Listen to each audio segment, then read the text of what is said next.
立法院今仔继续实践总质询，将对发6000块的现金，国民党的立委拢望讲会当增加到1万块。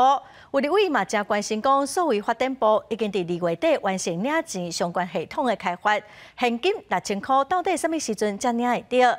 财政部长曾翠云是表示讲，等下总统公布以后，望讲1礼拜就当开始发钱。另外，财政部规划宣传费就要1600万，立委嘛协商决议要先抬掉500万。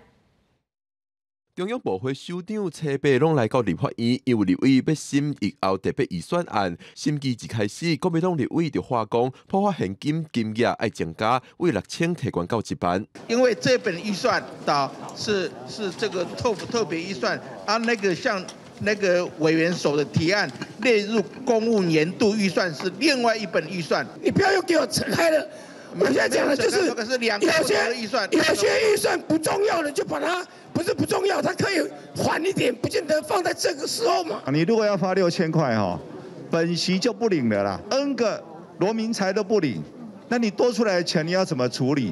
你会不会把它 A 掉？不领就会变成一个剩余，剩余的话就是会缴库，缴库的话我们就可以做各项社会福利的措施。民进党立委曾嘉宾表示，破发6000块对民众来讲是救急无救散，共党的审法会嘛考试，不管中央要发偌济，拢会有人话讲爱增加。那今天如果我们的案子提出来是1万，可能我们就有同仁提案说希望发12000啊。